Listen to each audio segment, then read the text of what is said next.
Что, по-твоему, такое мастерство? Ну, мастерство это в первую очередь, наверное, процентов 10 это таланта, а 90% это пота на тренировках. Вот только так мастерство добивается. Вот если еще 10% этого таланта нет, тогда это вообще нереально мастерства какого достичь. Но все равно вот именно 90% это нужно пахать, пахать и пахать. Что такое талант? Конечно же, есть у каждого человека какие-то свои наклонности. И, естественно, в каждом какой-то талант заложен. Задача тренера, наверное, увидеть такой талант у человека и именно направить его в то русло, в которое ему будет лучше, удобнее, где этот талант больше раскроется.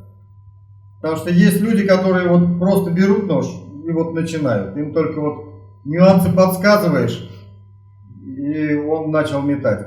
Есть, которым наоборот, это надо разжевать все, растолковать, и у него тоже пойдет. То есть его талант просто чуть позже раскрывается. У меня был такой ученик Андрей Герасимов. Он был очень полный мальчишка, очень стеснительный. Они начали заниматься, вот группа целая ребят, у которых вот сходу все стало получаться. Это мои рукопашники бывшие, которые потом переквалифицировались вот на нож. Уже там и Зацепин, и чемпион России, и чемпион Европы стал, и Марисов, и призер, и все. Андрей на тренировках вроде все вот у него так же, как и у них получается.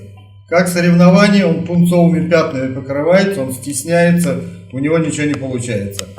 Ну, в результате эти ребята все уже закончили и забросили. Герасимов Андрей через 5 лет стал 4-кратным чемпионом России, чемпионом Европы, чемпионом мира среди юниоров.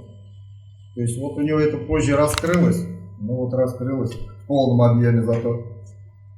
Да, наверное, это все равно характер и талант заложен, ну, совершенно по-разному. Первая моя чемпионка мира, девушка Савина Оксана, пришла на тренировку, такая статная девчонка, высокая такая, 1,80 м, вот, как, что называется, кровь с молоком. Я говорю, слушай, чем занималась там, волейбол, баскетбол, то есть, ну, думаю, рука поставлена. Она, не-не-не, я от физкультуры всегда освобождена была, я, говорит, музыкант. Я говорю, что тебя сподвигло-то вот, на ножи тогда прийти. Я была на Грушинском фестивале, и, в общем-то, вот у нас, говорит, палатка стояла недалеко от вас. И мне, говорит, так понравился звук втыкаемого ножа.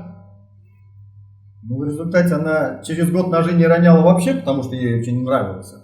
А еще через год стал чемпионкой мира. Совершенно непонятно у кого, как и откуда это происходит. То есть, чтобы все-таки обнаружить свой талант, надо перепробовать многое. Конечно, в любом случае. Если ты зациклился на чем-то одном, вообще неизвестно, подходит тебе это или нет.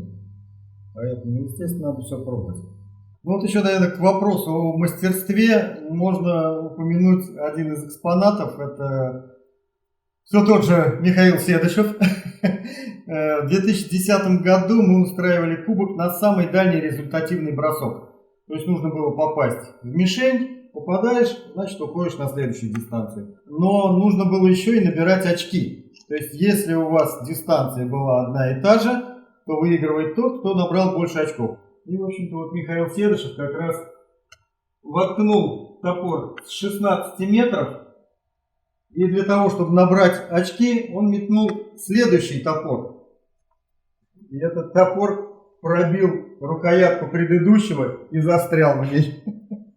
То есть, я напоминаю, этот бросок был с 16 метров.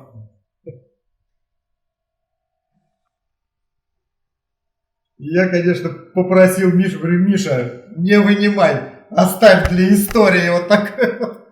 Просто по правилам нашего кубка победитель забирает кубок, но оставляет свой топор. То есть в музее вот так. Чтобы достичь такого мастерства на постоянную, сколько потребуется лет?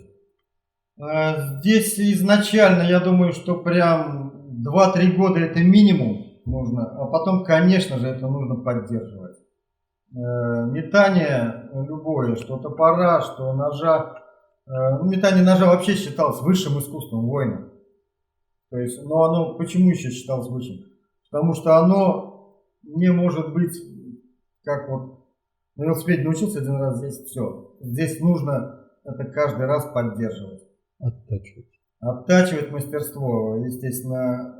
Я просто по себе могу сказать, я получил травму плеча. 2 года мне было запрещено. То есть, либо мне надо было сделать операцию, либо больше 2 килограмм в руку не брать.